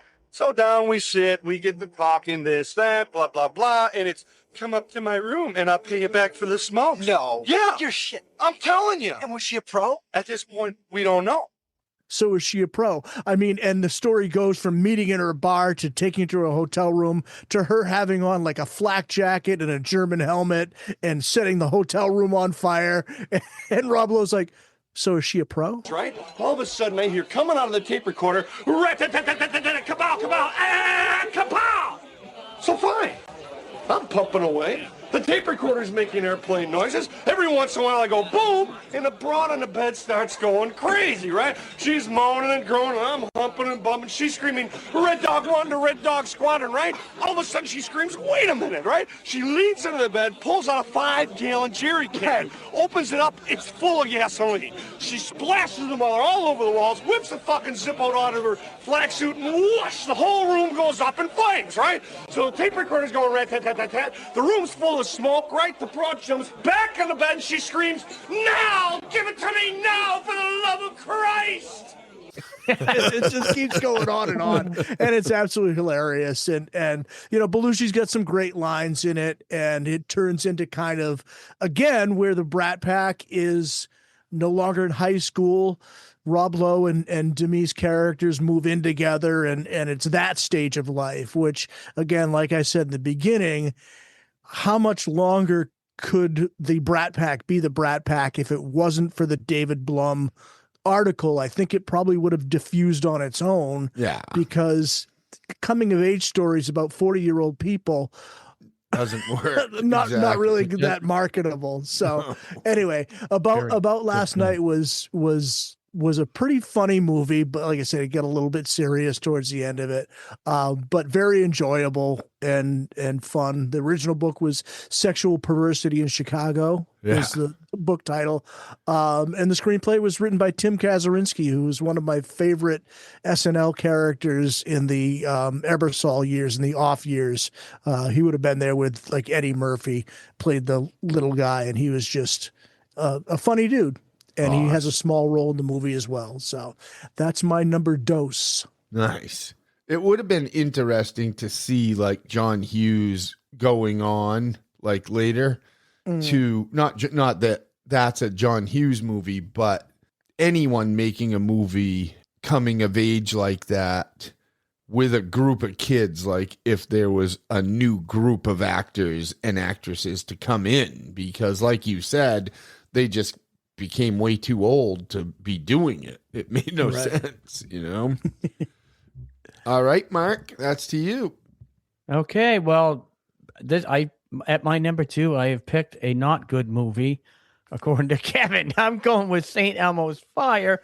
This was the soundtrack of my age in the early 80s to me, and I really enjoyed it. It was a coming of age movie. These kids are trying to figure out what they want to do with their lives. I wish they would give me a few hits because I still don't know what I want to do with mine, but let that go. This was just up and down Brat Packers. You listed the names already, Kevin.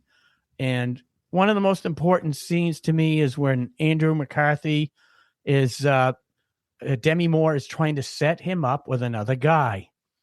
And why is that important to me? There was a time back in the day when I did not date from, a couple of girls tear your heart and soul apart. You're just going to go into a show for a little bit.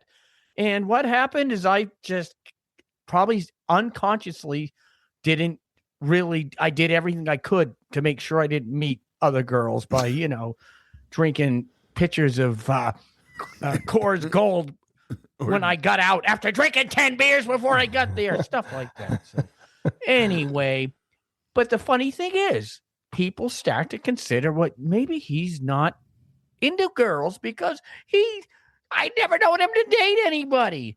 And that happens. My point is very clear on that. Just because somebody hasn't dated for a while, of course, he comes out and says, I haven't dated anyone because I've been hopelessly in love with Ali Sheedy's character. And of course, at the end, she doesn't want Judd Nelson or Andrew McCarthy. And yeah, it's just, and the soundtrack was like the soundtrack of those years to me.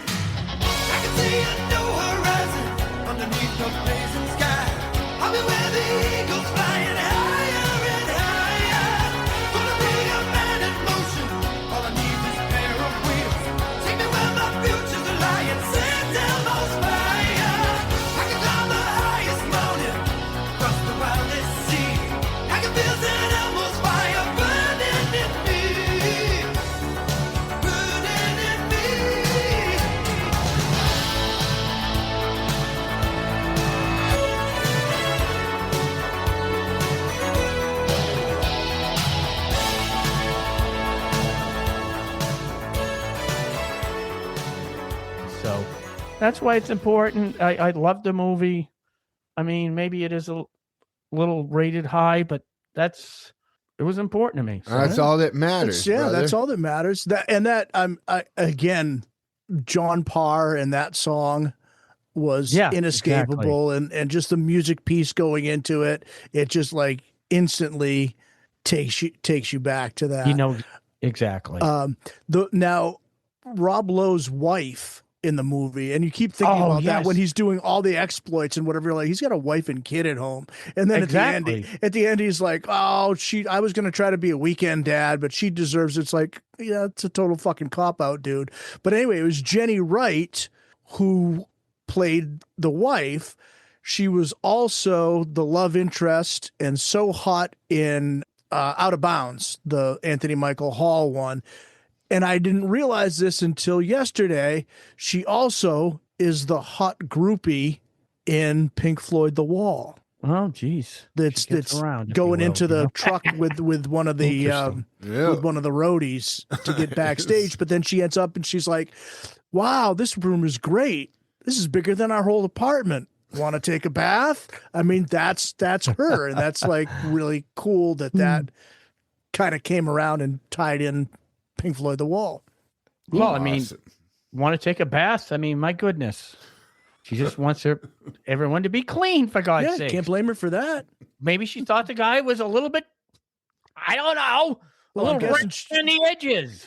She blew a roadie to get there, and he's probably had a few girls that blew roadies. So, right? Probably a good idea if everybody takes a bath. Yes, exactly. Glad that was pre-AIDS. Exactly. Takes a bath in bleach and sulfuric acid. Awesome. Too funny. All right. So number 2 to me, I hope this is not cheating because this is where I have the Breakfast Club, but I'm going to pull an audible because I don't want to talk about the same movie over and over. And one of my toughest cuts off of this list is Some Kind of Wonderful. This movie to me with Eric Stoltz, who is on our list, is just one of the funnest movies from my day back then.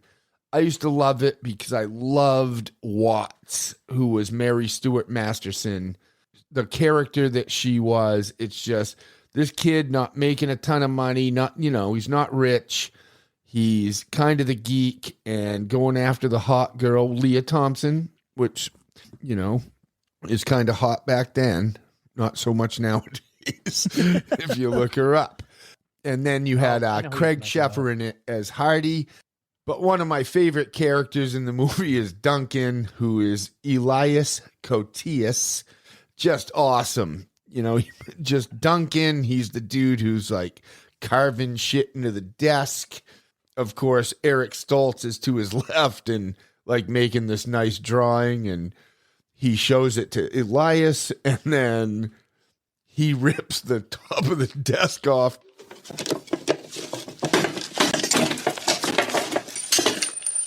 To show him like his artwork that he's carving in. Is this detention? Actually, it's your mother's house. And we're having a party. And while we're on the topic of the double-breasted party machine, congratulations on your latest coup. Yeah. You know about Amanda Jones. You think I live here? I have a personal life too, man. Anytime somebody from the outside lifts a woman from a gwat like Jen's, man, we could all find cause to rejoice. I'm proud of you, man. Gwat. A gwat, man. Punch your apron one time for me, huh? I love it because the bully, Craig Sheffer, who plays Hardy, just at the end, like, invites them to a party to beat him up. Right as it's all about to go down, Duncan and his gang shows up, and they're going to wipe Hardy and them with the floor, the floor with them. I don't want any trouble with you, all right? My parents are going to be home in a little while. You leave now and we'll forget everything. All right, man, let's just cut the bullshit, all right? Please? I'm here to wipe the floor with your ass, and you know it, and everybody knows it, and you deserve it. I think it's safe to say that this party is about to become a historical fact. Wait. And he's just a cool dude in this movie. I'm sure you guys have all seen it. probably everyone out there, but it's a fun fucking movie for sure. Yeah. I'll leave it at that. Dongo, to you. I have to keep it. It's weird science, science, science.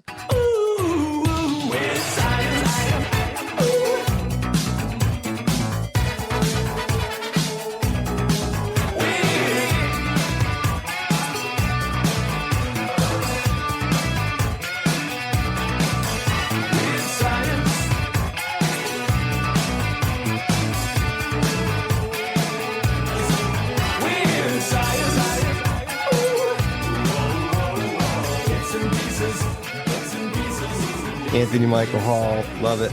He was awesome in that movie. Interesting that the dude that played Wyatt, Elon Michael Smith, pretty much left acting. He did one more movie after that. It was like Superboy. And then he left acting in 1991, but he did do a return in 2017. There was an episode of The Goldbergs where he played like a science teacher, and the title of the episode of The Goldbergs was Weird Science. Mr. Connolly, it's a scholastic emergency. Come as fast as you can. You're a really good science teacher. I got a question. No, don't bother the man. Zip it, little nerd. I need to talk to the big nerd. Sir, in your expert scientific opinion, is it possible for me to weird science up a girlfriend? It was game over. Scientifically speaking? My teacher always took science seriously. Absolutely. Until he didn't. I knew it! Watch out, Kelly LeBrock. Big Tasty's coming for you. Why would you lie like that? Between you and me, I have a buttwad of an older brother, too. Yeah. That's I loved a Weird great Science. show, too. We always used to joke about all the lines in that show. My favorite scene, we've already talked about it. Like it's when she's in with Gary's parents, and there's so many classics in that one scene. It's a pretty long scene, but I like especially when she's telling him like, yeah, we're gonna go to a party. It's not going to be candle wax on the nipples kind of thing, but it'll be a soiree of some type. Yeah. Where do you think you're going? To a movie? Party. Movie party is what it is, folks. We're going to a movie party. It's such a little liar. No, I've whipped up this nasty little soiree over at his friend Wyatt's house. Soiree what? Soiree, honey. I think that means party. Party. There's going to be sex, drugs, rock and roll, chips, dips, chains, whips. Your basic high school orgy type of thing. I mean, I'm not talking candle wax on the nipples or witchcraft or anything like that. No. Just a couple of 100 kids running around in their underwear, acting like complete animals. And they're like, no. I love how after that, the dad doesn't even know who he is. Right. Who's Gary? Gary, your son. Who? Awesome. Nobody mentioned Michael Berryman in that. From The Hills Have Eyes. Oh yes, the biker the bald dude, right? Oh, he's awesome. Yeah, the bikers. That was a good scene. What does he say? Isn't he like a lawyer or something? I forget what his line is in it, but I don't know. They come in all on the motorcycles driving through the house, and he's like, "I'm very sorry." He stands up to him, and he's like, "I'm very sorry. We shouldn't have done that." Thank you for having us. Yes, thank you. Right. Well, the grandparents are in the closet as cardboard. And Chet is a green slimy monster. Pizza Farting the Hut. thing, yeah. I did it out of love.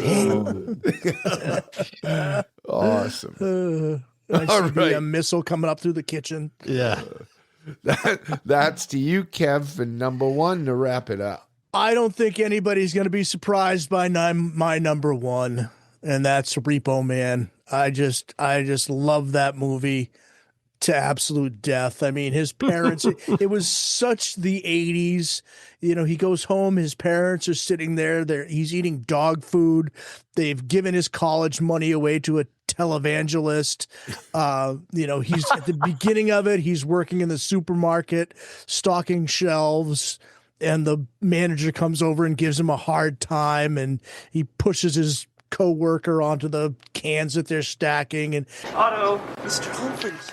you were late again this morning. Now, normally I'd let it go, but it's been brought to my attention that you're not paying attention to the way you space the cans. Many young men of your age in these uncertain times. Otto, are you paying attention to me?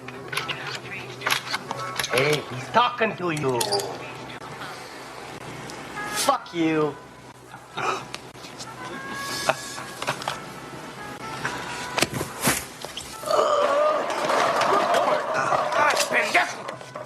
It was like that moment of, just being a teenager and in the 80s and fuck you and the punk music. And there were so many great little cameos. Jimmy Buffett played one of the CIA or FBI agents in that. Mike Nesmith was in it. Dick Rude, the Circle Jerks. I think that was kind of like one of the sparking points of the Brat Pack, but also like that awkward indie film kind of thing. It was not a big budget. It was just friggin' bizarre. And I loved it. And I mentioned her earlier, but Olivia Ramish, something like that. So she plays the girlfriend in that, but she was also in a few others. She could also be considered Tough Turf. She plays a friend in that, as well as some other ones. Olivia Barish could be considered Brat Pack adjacent. Absolutely. Okay, well, who is the main character again? Emilio Estevez plays Otto. Was Estevez. Okay, thank you. Repo Man, baby. Yeah. That's awesome. I knew you were going to have that, but I thought you might have dropped it because I didn't know it was going to be your number one. To me, that one spoke to me. I don't know what it was. That, the scientist driving around with the alien or whatever in the trunk, and he's just like, His mission is to repossess a 64 Chevy, but hidden within its truck. What you got in the trunk? You don't want to look in there. Is the most important discovery in the history of our planet. Repo Man. It's a mystery. Suppose you're thinking about a plate of shrimp. Suddenly somebody will say like plate or shrimp or plate of shrimp out of the blue. No explanation. It's a comedy. What are you doing? Don't do that! It's a chase. It's the forces of law. Marlene, I'm on my coffee break. Against the representatives of discontented youth. Against the finest minds in government. I had a lobotomy in the end. Lobotomy? Isn't that for loonies? Not at all. And they're all in pursuit of a 64 Chevy Malibu from who knows where. Blam! Eyes melt, skin explodes, everybody dead. Repo Man. And the cop pulls him over and he goes, I got to look in your trunk. And the cop opens the trunk up and then you just see this flash and nothing but the motorcycle cop's boots sitting there and the guy just drives off. And it was just so bizarre. Yeah. Awesome, though. Loved it. All right, Mark, number one. Okay, I had to go with this one. It's The Breakfast Club, 1985, the ultimate movie about teen angst. I mean, everyone has their issue. They all have issue. You have the girl with the Miss Popular. I'm not saying that to be conceited. I hate it. I hate having to go along with everything my friends say. Then why do you do it? No, I don't. You don't understand. You're not friends with the same kind of people that Annie and I are friends with. You just don't understand the pressure that they can put on you.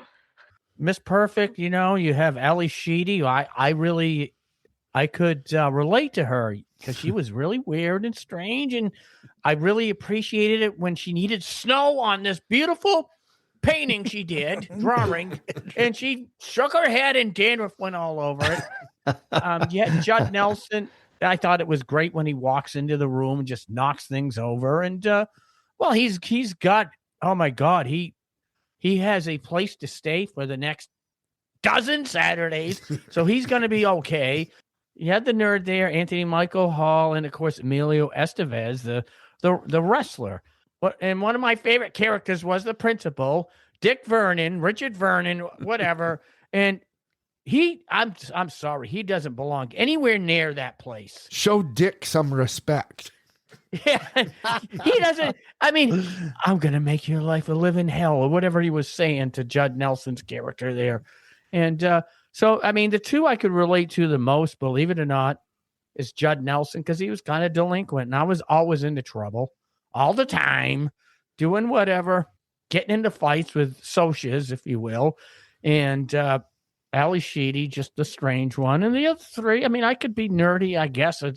They probably thought it was awkward, and I was never popular. I wouldn't say I was a jock, but I was into sports, but I could relate to them. And my favorite scene, I guess, would be when they're all up there basically making confessions to each other and why they're there, sewing or not sewing, but what did he say, Estevez? Something about with the ass cheeks? He taped somebody's ass cheeks together. Yeah, That's why ass he's in cheeks. there. Yep. Yeah. I taped Larry Lester's buns together. That was you? Yeah, you know? Yeah, I know. Well, you know how hairy he is, right? Yeah, and then Ali Sheedy is a big time liar, because she's banged everyone, but then she's never actually had sex, and she's making Molly Ringwald's character admit that she's a virgin. Face it, you're a tease. I'm not a tease. Sure you are. Sex is your weapon. You said it yourself. You use it to get respect. No, I never said that. She twisted my words around. What do you use it for then? I don't use it, period. Oh, are you medically frigid or is it psychological? I didn't mean it that way. You guys are putting words into my mouth. Well, if you just answer the question. Why don't you just answer the question? Be honest, no big deal. Yeah, answer it. Just answer the question, Claire. Talk to us. Come on, Answer the question. Don't be Come on, it's easy. It's only one question. No! I never did it! Really tell-all scene, and it, again, teen angst. Absolutely. And it's important. Didn't Ali Sheedy's character show up? Just she wasn't even in trouble. No, just wanted some. That's what she said. She didn't even She have to wanted be somewhere there. to go. You want to know what I did to get in here? Nothing. I didn't have anything better to do. Yeah. Right. And then what was the Molly Ringwald? Judd Nelson says to her, you won't take my dick in your mouth, but you'll put that raw fish in there. Yeah, exactly. So, Estevez ends up with Sheedy, and Everyone knows Nelson about ends it. up with Ringwald, and the nerd ends up with nobody, of course. He writes the letter. So, but, I know. I always found that funny about the Breakfast Club is how he had to write the letter. Right. Oh, yeah. So, one more thing that I have to bring up that I was going to talk about earlier when I thought of this movie is it reminds me of the time in the Ford Fairmont driving back from Hampton Beach. There's John and Ann making out in the back, and then there's Tammy and David making out, and I'm sitting there driving. Boy, that was a great ride home. Oh, my God. And I came home to absolutely nobody. Fifth wheeling. Talk about a return on investment. That John Hughes' budget for that was $1 million. I don't know what the take was, but it was probably a lot more. A lot more than $1 million. Was like $10 now. I mean, right? You figure there's what 6-7 actors alone is eats up that 1 million. Never mind all the in other one things. room. So they probably didn't get paid very much for that movie. Right. Yeah, and they actually had to rebuild that inside of a building. I think the school that they got to do it in was too beat up. So instead of redoing the school, they built that stage inside of the school, and I think that probably took most of the budget. Yeah, right there. Yeah. But I think the cash register's still going on that one, Don. Oh, Yeah. hell yeah, it is. And everyone knows the iconic song that went with this. Of course. Oh, yeah. Don't you forget Simple about Minds. me. All right. My number one, and I'm going to have to just wrap off a couple honorables at the end, but I'll just say the names and not get into the movie. But my number one, I had to take this. I tried to avoid it so bad, but I couldn't not. And it's The Outsiders. It's just so friggin' important to me for so many reasons. I was there in the theater watching this movie. Nature's first green is gold, her hardest hue to hold, her early leaf's a flower, but only so an hour. Then leaf subsides to leaf, so Eden sank to grief. Dawn goes down today, nothing gold can stay. It's like the mist is what's pretty, all gold and silver. Too bad it can't stay like that all the time. Nothing gold can stay. Huh? Nature's first green is gold, her hardest hue to hold, her early leaves a flower, but only so an hour. Then leaf subsides to leaf. So Eden sank to grief. So dawn goes down today. Nothing gold can stay.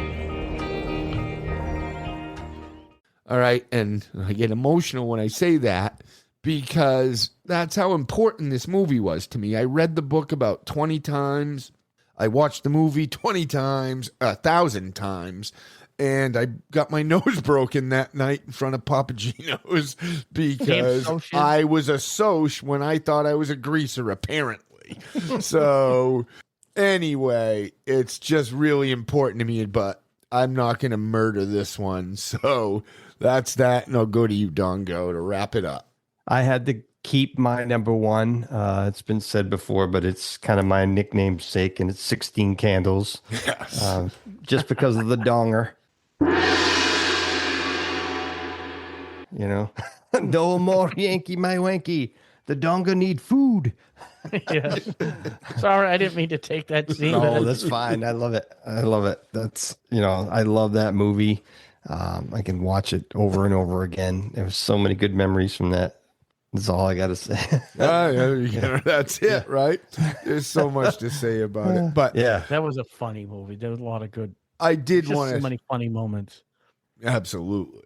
I did want to bring up Cusack in that one too, him and his brother, how incredible they were. Like always with the camera. You know, right? And such dorks. It's the one, dude. Scope it out. She doesn't look like a freshman. Sophomore, dude. Sophomore. Fully aged sophomore meat. Do the bus together. Talk to her. Talk, dude. I have a relationship with her. Figured to like 70 digits. You are such a liar. We'll see about that, my man. One night's in, I predict me and her will interface. But they were freaking great together. Awesome, boys. Well, that was a lot of fun and something we could certainly do more and more and more. Yeah. Right? But anyway, everyone out there, thank you so much for listening. We couldn't appreciate it more and loving seeing these downloads climb because they certainly are. And thank you all so much out there for listening. Kevin, thank you. Thank you. Yes. Brother Mike. Yeah, that was great, man. Yeah. And Dongo. Thanks. Great time. Indeed. And I'm AJ, and we are out. Don't you forget about me. Don't you forget about me. But you won't come by. Well, you come my name.